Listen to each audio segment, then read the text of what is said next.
Yeah, hi everyone. Thanks so much. My name is Henry Austin. I'm a research associate with the Global Observatory for Genome Editing and a fellow in the STS program at Harvard University. And so it's really exciting to be here and share this research project with you all. And so I think a good place to start with a lot of this in terms of digitization and memory is the place of the human subject and its entitlements and as in the light of technological advancements of the past half century. And so, I mean, considerable empirical and theoretical work in STS and also adjacent fields has focused on how projects of massive data aggregation have turned much of the human experience and communicative traces into data and records that can ostensibly be recalled from anywhere on Earth. And so STS scholars have noted that the development of information technology infrastructures have led to a destabilization between the human and the non-human subject,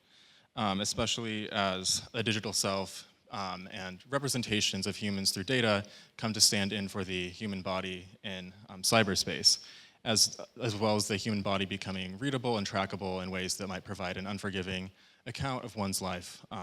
online. And so with these developments in representation, the authority to control these types of representations is essentially up for grabs. And so a lot of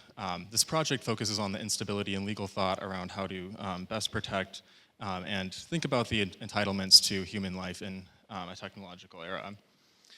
Along these lines as well, scholars in STS for decades now have, through Sheila Jasanoff's framework of co-production, have understood that the ways in which we represent and know the world are inseparable from the ways in which we also live in it. And so in this way, in order to understand the activities of knowledge societies, it's important to understand the role of human representation and memory in political life and its stability. And so this project then is looking at how representations of human life and memory are stabilized and augmented by the developments in legal and the interplay between developments in legal and technological thought.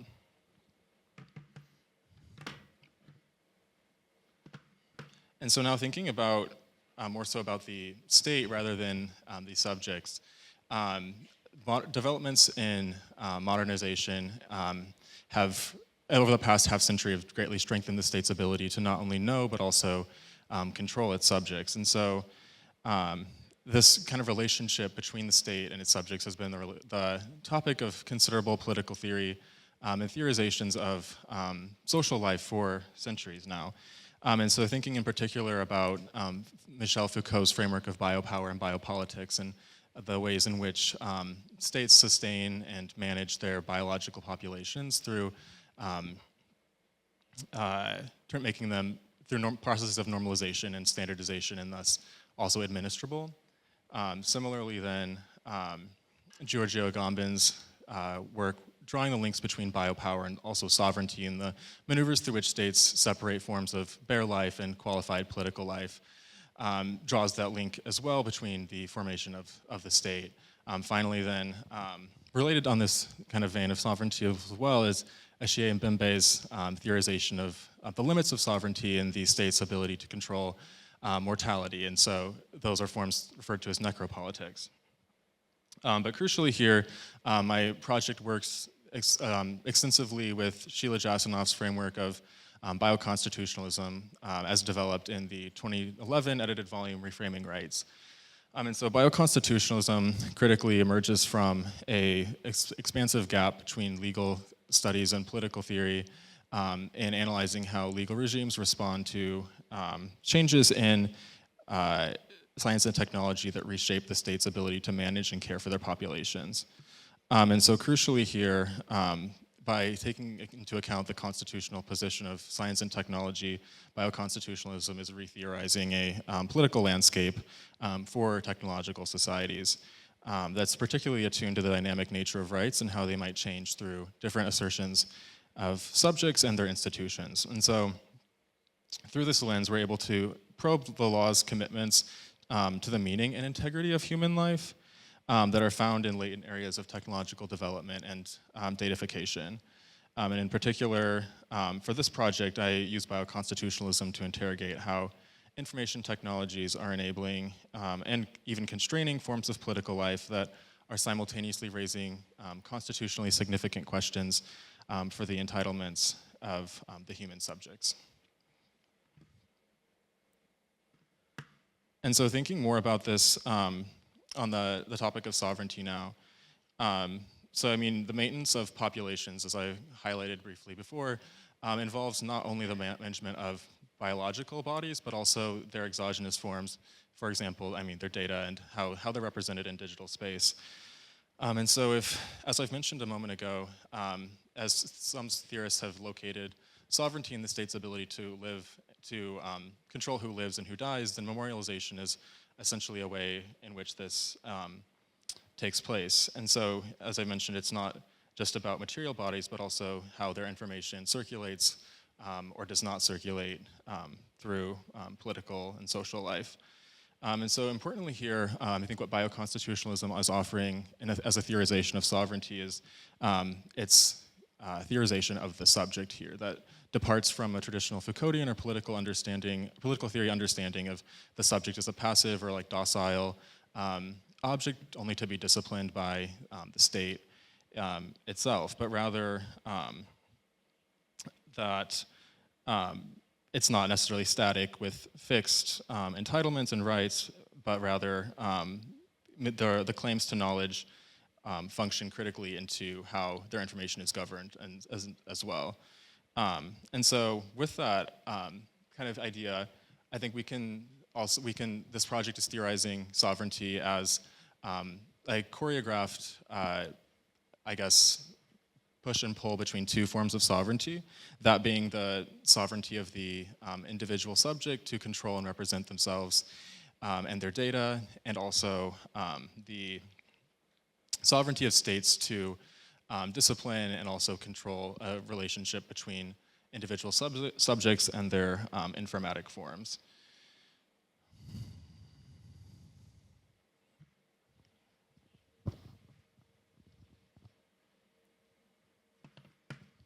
And so essentially what I've outlined here is a social contract for managing information and representation in the digital era. And so I think like law figures critically into this understanding as it's, I mean, perpetually reflexively involved through its various activities in naturalizing forms of temporality and managing memory itself. And so, I mean, we have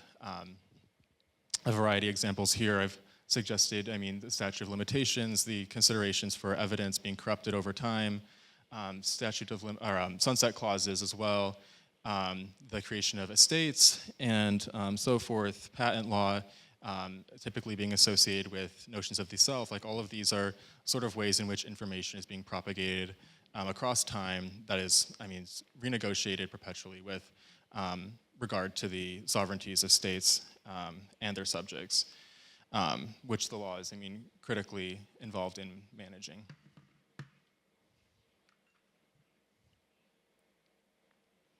And so as I've outlined, I think a pillar of modern sovereignty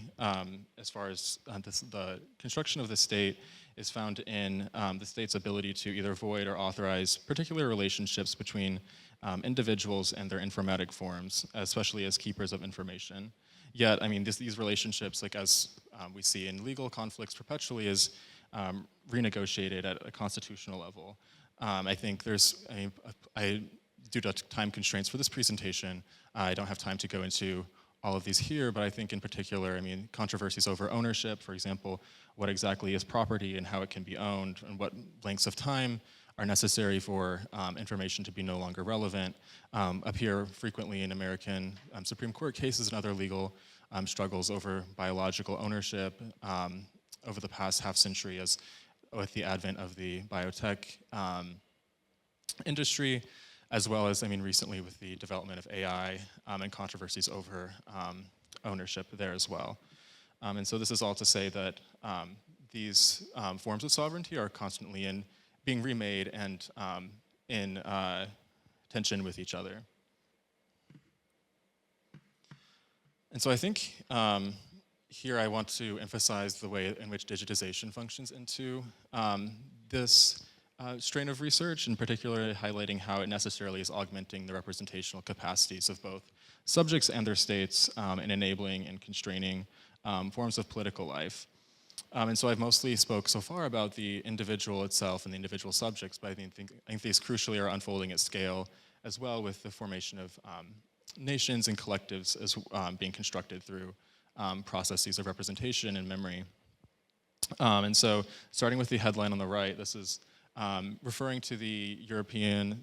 Court of Justice ruling in Google Spain, which inaugurated a certain right to be forgotten, which enables people within the European Union to request that search engines such as Google delist and remove content from search engine results. And this is kind of emerging from a concern that people are losing significant autonomy to control how they're represented and how they are the life of their information online. And then relatedly on the left, I think the internet has, and digital technologies for decades now have kind of been assumed as like the ultimate democratization of the self, where people can in real time post, they can curate and display themselves and who they are and who they want to be in real time to the world. But I think this article reflecting on the, so this was reflecting on the size of the Chinese internet shrinking from over 5 million links in 2017 to just under 4 million in 2024. And so activists are concerned about the kind of waning capacity of the internet as such an aspirational archive. And so in a way, they're sort of asserting a right to not be forgotten and to, maintain the ability to represent themselves in these spaces. And then finally, this third headline at the bottom, I think, reflects on the linkages of both of these kind of dynamics to material processes through which information and digital representation are ultimately tied to. And so as we can see, like if links or other digital technologies might fail, they bring the information with them, which significantly disrupts, entire industries or lines of thought, in this case, in compromising, lines of legal scholarship. And so this is, I think, particularly interesting because the impact of digitization then is not necessarily running between two poles of unforgetting memory and also reckless forgetting, but instead running sort of orthogonal as a space through which representational and aspirational politics are being played out, and also like being looped back into the material world to reconfigure our expectations for protection and enabling political formations to be created or also constrained, as we see in these two sort of cases above. And then significantly, thinking more about how the law responds to these sort of challenges, jurists around the globe for decades have grappled with the challenges of losing authority to a strengthened state by information technology and processes of digitization. And so, interestingly, in my research, I've looked at these sort of developments in Europe and Latin America, which are, as I've touched on briefly before, renegotiating a sort of social contract in terms of the place of the human subject. And so like these moments I refer to below in terms of informational self-determination notably arises from a controversy in 1983 in a German, over dispute of data collection in the German census, enables people to know and rectify data that's being held about them by the state. Relatedly, the writ of habeas data emerges in a 1988 Brazilian constitution as an ability of citizens to know and also rectify data that is being held about them in state and also private databases in some cases. And so this has proliferated rapidly across constitutions and post-military dictatorships and newly democratized countries in Latin America. And then finally, as I mentioned briefly before, the European Union's right to be forgotten, in which people can request that information is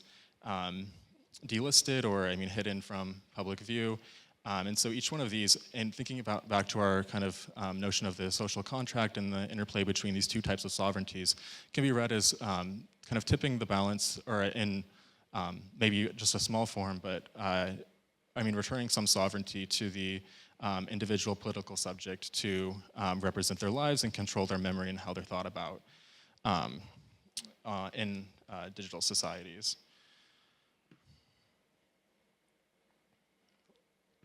And so thinking more about, the right to be forgotten explicitly, these sort of moments I've briefly touched on in Europe and Latin America, we can think of as bioconstitutional moments in which the changes in human subjectivities that were brought about by changes in information technology are also reshaping reciprocal obligations for legal protection as new forms of rights are brought about and asserted by citizens across these jurisdictions. And I think in particular this is significant because we're highlighting the contingencies for the different subjects that are being created in each of these different cases, and particularly highlighting their fluidity to perhaps change over time, or what constitutes harm to a subject. And so, probing beneath, I think, these maybe emergent rights, we also see the law's subtle commitments to the meaning of human life and its integrity, and how digitization might be intruding on those, which are also the product of constitutional expectations and experiential repertoires, as we saw in the post-dictatorship experiences of Latin America and also Europe in following the World War II. I think it's also particularly interesting here to bring into conversation the American experience with data policy and these ideas of the ability to control one's representation, as a lot of these typically, and some of the cases I've briefly talked about before, constitutional guarantees will kind of denote a positive obligation of the state towards human dignity, and so falling into a matrix of dignity rather than sort of other maybe discourses such as in the United States, perhaps privacy, which stretches back to the United States Fourth Amendment, which protects against unlawful searches and seizures. And so, in particular here, we see a different discourse in terms of who the subject is, and so liberal notions of privacy have traditionally constructed the subject as static, and the only sort of necessary protection is to ensure that there is this private zone through which a subject can retreat and be free of state interference. And so this zone might shift over time, but essentially if one can retreat to that space, then that's good enough to ensure their protection. And so it doesn't necessarily matter how you might change or what might constitute harm once you're in that sort of private sphere. I think it's also interesting here too to maybe bring back into conversation the developments of patent law that I touched on briefly in terms of the temporality discussion on one of my previous slides. But I think in American law in particular, there's a particular dispensation to side with, for American patent law regimes to side with interventions that are allowing for, sort of unproductive or motionless entities, whether that's land or an isolated bacteria, to ensure ownership of those if they can be converted and brought into circulation in forms of financial currency, and so enabling these sort of like static objects to circulate through commerce and culture. And so I think we can also maybe read the American case as well as the law enabling digitization in some ways as a mode of freeing the human body from constraints of space and time as an object of extraction that can be perpetually rendered extractable and reproducible across digital space. And so in conclusion, I think a lot of this work and this investigation of memory and temporality and the construction of individual subjects, I think highlights a lot of the unresolved ways in which states and subjects manage and order information. And so I think I've demonstrated here that, differing ways of managing knowledge, especially related to memory of the past, functions as a mode of subject formation. And so in particular, how we are managing the past, and navigating the interpretive flexibility of memory is really a political act that's couched in aspirational notions of human life and what it's for through forms of human representation. And that's my presentation, so I'm looking forward to Q&A.